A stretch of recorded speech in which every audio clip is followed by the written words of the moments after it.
If you're within 10 years of retirement and have a corporate, union, or government pension, deciding whether to collect it early or wait until age 65 can be a $500,000 decision. Choose wrong and you might leave money on the table. But if you only look at the math on a spreadsheet, you might trap yourself in a job you don't like for 5 years longer than necessary. Today, I'm going to show you how you can make this choice, balancing the hard math with the reality of your actual life. The reason this decision is agonizing for so many people is that you are being pulled in two completely opposite directions. On one hand, you have the financial voice in your head saying, wait for the maximum benefit, don't take a permanent reduction. But on the other hand, you have the voice of your physical body, your mental health, and of course your family saying, get out now, time is more valuable than money. So over this video, we're going to break down the exact math of early reduction factors, analyze the true value of maximum benefits at age 65, and walk step by step through how to calculate your personal break-even point. But more importantly, we're going to look at the blind spots that traditional financial planning completely ignores, such as the tax drag on your pension, the impact on your Social Security, and of course the behavioral cost of one more year syndrome. And make sure you stick around because near the end of the video, I'm going to share a 3-question pension framework to figure out if you should walk away from your employer or stick it out. But before we get to that, let's lay down the foundational rules of how your pension actually works. And first, my name is Andrew Matz. I'm a financial planner at Oak Road Wealth Management, and we specialize in helping pre-retirees and retirees create a confident retirement plan. So now, to understand your pension choice, we have to look at how a pension plan is actually designed. A pension is a defined benefit plan. So unlike your 401k or IRA, where you bear all the investment risk and have to figure out how to pull money out without running out, a pension shifts that risk to your employer. So they promise to pay you a specific, predictable monthly income for as long as you live. Every pension plan has what is known as the normal retirement age. For many plans in America, that age is 65. When you look at your annual pension statement, the big number they highlight is almost always based on you working until age 65. But most plans include an escape hatch, an early retirement option. And this usually kicks in at age 55 or 60, provided you have hit a certain milestone of service years, which is often 10, 20, 30 years with the company. But here is the catch. If you decide to pull that escape hatch early, your monthly check is permanently reduced. The pension plan administrators look at your early retirement and essentially say, hey, look, if we start paying you at age 60 instead of 65, we have to cut you checks for an extra 5 years. Therefore, to protect our pool of money, we have to make all of your checks smaller. But how much smaller? Every plan is a little bit different, but standard reduction factors typically range from 4 to 6% for every year that you claim before the normal retirement age. Let's let that sink in. If your plan has a 5% reduction factor, and you decide to claim your pension at age 60 instead of age 65, then you're claiming it 5 years early. So 5% times 5 years is a 25% permanent reduction in your standard of living from that pension. If you claim at age 55, 10 years early, then that would be a 50% permanent reduction. Let's put real dollars to this so that it really hits home. Suppose your projected full benefit at 65 is $4,000 a month. That's $48,000 of guaranteed income. If you decide to retire at age 60 and your plan has the standard 5% reduction factor, then your check is cut by 25%. So your $4,000 a month drops to $3,000. That's a difference of $1,000 every month or $12,000 a year, and it's gone forever. When people see that drop on their statement, their gut reaction is almost always fear. They think, I can't walk away from $1,000 a month. I'll be throwing money away. But this is where standard financial logic fails you, because it only looks at the size of the check, and it completely ignores the number of checks. Let's actually track the cumulative cash flow of taking the money early, because this is where the math gets incredibly interesting. Let's look at a hypothetical client we will call John. John is 60 years old. He's completely exhausted by his corporate environment, and his pension at 65 would be $4,000 a month. He decides to take the reduced amount of $3,000 a month so that he can retire and start taking his pension at age 60. We're also assuming that there's no cost of living adjustment, which is fairly common in private pensions. So let's look what happens over the next 5 years while John is enjoying life. So year 1, he collects $3,000 a month, or $36K a year. Year 2, now his cumulative total is $72,000. Year 3, $108,000. Year 4, $144,000. Now let's skip to year 5, another $36,000 that year, for a total of $180,000 that he has collected. So by the time he's 65, the exact day his coworker who decided to stay at the company finally retires and collects his first pension check, John has already deposited $180,000 of income into his bank account. That's what we call a financial head start. The coworker who waited until age 65 has a balance of $0 from the pension plan up to this point. John is up by nearly $200,000. But the benefits of taking it early go beyond just the raw cash collected. Let's talk about the strategic flexibility this creates in your broader retirement plan. When you have $3,000 a month coming in at age 60, that income forms a baseline floor. It pays the mortgage if you have one, handles the groceries, and it keeps the utilities on. Because the baseline is covered by the pension, you don't have to aggressively draw from your 401k or traditional IRA early in retirement. This means your invested stock portfolio gets an extra 5 years to compound untouched during your early 60s. And also, taking the pension early shifts the systematic risk away from the pension plan and onto your own balance sheet. If you take the money now, you can spend it, save it, or pass it down to your children. If you leave it sitting in the pension plan because you're waiting for age 65 and you unexpectedly pass away at age 64, that money could disappear entirely depending on your plan's specific survivor benefits and depending if you're married.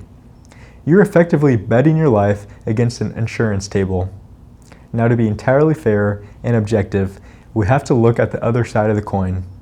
Why do so many financial books and HR departments strictly tell you to wait until age 65? Let's build the best case for waiting for that maximum benefit. The primary argument is that the power of a maximized guaranteed income floor. If you wait until age 65, John gets the full $4,000 a month, which is around $48,000 a year. And if he waits until his full retirement age to claim Social Security, he might bring in another $3,000 a month from the government. Suddenly, John has $7,000 a month, or $84,000 a year, of completely guaranteed, predictable, lifetime income dropping into his account on the first of every month, regardless of whether the stock market crashes, inflation spikes, or the global economy hits a wall. That is an incredibly powerful psychological safety net. When you have a massive guaranteed income floor that covers 100% of your essential lifestyle costs, your investment portfolio transforms from a survival tool into a play money tool. You don't have to stress about market volatility because your lifestyle isn't dependent on the stock market. You can leave your investments in aggressive growth funds or pass them down as a legacy to your heirs. But waiting until age 65 also carries hidden risk that most planners don't talk about. The first major risk is the time value of money and the impact of inflation. Unless you are a government worker with a generous cost of living adjustment, your pension benefit is completely fixed. A $4,000 a month check at age 65 sounds great when you're sitting at your desk at age 55. But over those 10 years of waiting and over your 30 years of retirement, inflation is constantly eating away at the purchasing power of that future money. By the time you finally collect that $4,000 a check, it might only buy what $3,000 buys today. You delayed your gratification, you sacrificed your time, and you ended up with reduced real purchasing power anyways. The second hidden risk of waiting is what I call the tax drag. When you delay your pension to age 65 and you stack a max pension right on top of your future required minimum distributions, this would be in your early 70s, and then your Social Security benefits, which is 66, 67, you risk pushing yourself into a significantly higher marginal tax bracket. You could also inadvertently trigger the IRMAA surcharges, which drastically increase your Medicare Part B and Part D premiums. So suddenly, the extra $1,000 a month that you waited 5 years to get is heavily taxed at 22 or 24% possibly, and your Medicare premiums double. The net amount landing in your pocket is far less than you anticipated. The system rewards you on paper, but taxes you in reality.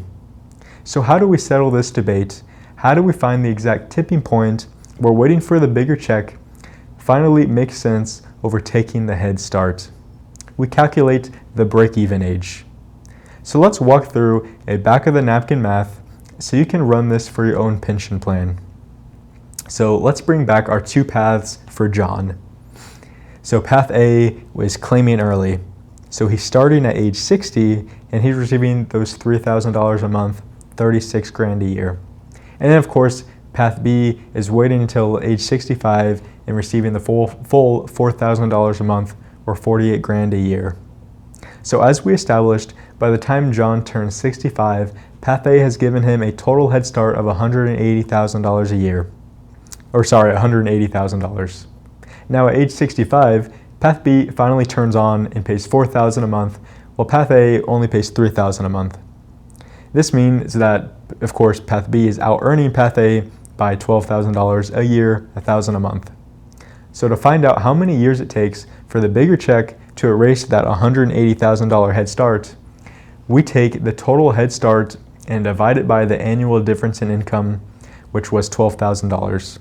So 180,000 divided by 12,000, 15 years.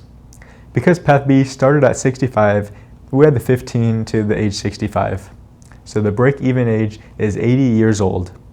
Again, just a general back-of-the-napkin equation.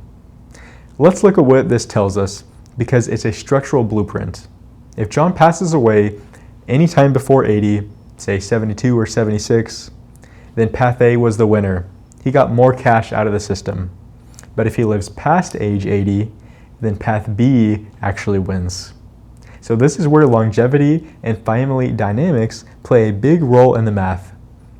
If you're a single person in average or poor health, and you have a family history where relatives rarely live past their 70s, then waiting until age 80 to break even is a bit of a gamble.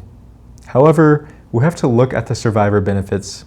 If you're married and your pension plan offers 100% joint and survivor payout option, then the math could shift because if you wait until 65 and lock in the higher $4,000 baseline, and you pass away at 75, but your spouse lives to 92, the pension would actually keep paying out until your spouse passes away for their entire life. In that scenario, waiting wasn't a gamble on your own life. It was a strategic life insurance play to protect your spouse. But up to this point, we've only been talking about spreadsheets, graphs, and break-even equations. And this is where I need to give you some real-world advice as a financial planner. The single biggest mistake that pre-retirees make is letting a spreadsheet rule their human existence. There are 60-year-olds that are completely burned out, waking up with anxiety, missing family events, and suffering from chronic health issues due to job stress. They'll point at their pension statement and say, look, if I can just stick it out for 5 more years until 65, then my pension will be $1,000 a month higher. I just need to suffer through 5 more years. We call this the 1 more year syndrome. It's a psychological trap where you constantly push your freedom back in exchange for a slightly larger number on a digital screen. What these people completely fail to account for is the difference between your lifespan and your health span. Your lifespan is the total number of years you have a pulse. Your health span is the number of years you possess the physical vitality, mobility, and cognitive clarity to actually enjoy your freedom. Your health span is highly finite and fragile. For most human beings, the years between age 60 and 70 are the absolute golden window of retirement. It's the decade where you are young enough to travel internationally, hike without too much joint pain, and play actively with your grandkids, and learn new hobbies. If you spend the first 5 years of that prime decade, 60 to 65, in a state of misery just to maximize a pension check, then you are trading your highest quality asset, which is your time and youth, for your lowest quality asset, which is extra currency. If the stress of those 5 years causes your health to deteriorate and you suffer a major health event at age 66, then that extra $1,000 a month was a really bad trade. You bought a bigger check at the cost of the very life you wanted to spend it on. As I promised at the beginning of this video, I want to give you a diagnostic framework that you can use to cut through those numbers and make a decision. When you're agonizing over your pension options, ask yourself these 3 questions. Question number 1.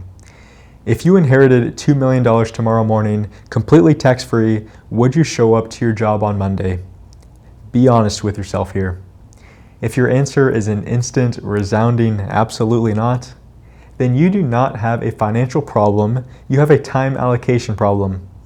You are actively trading your finite life for money you might not even need. We need to look closely at how to optimize your current assets to help you take that early pension and claim your freedom immediately. Now next, we have question number 2. Look at your parents and grandparents. What is your actual family health history? Did your relatives live vibrantly into their late 90s? Or did they experience major health declines in their mid to late 60s? If your genetics point toward a shorter health span, the break-even math might suggest taking the money early. If your family history points toward extreme longevity, then waiting for that max payout may make more sense. And finally, we have the third question, question number 3. Does the reduced early pension, when combined with your existing savings and Social Security, comfortably cover your baseline survival expenses? This is the ultimate guardrail. If taking the pension early at age 60 drops your income so low that you cannot pay your property taxes, cover your insurance, or buy groceries without completely draining your 401k within a decade, then the math is telling us you can't afford to leave yet. You have to wait. But if your basic lifestyle needs are fully met by that reduced check and your current portfolio and Social Security, if you've taken it yet, then you have structural permission to choose freedom over a spreadsheet. This is not a decision that should be made in isolation on the back of a napkin. If you have an upcoming pension decision and want a professional opinion on your numbers, then let's talk. Click the link in the description below to schedule an introductory call with our team to see if we may be a good fit for each other. But otherwise, thank you for watching. Please like and subscribe and keep an eye out for the next video.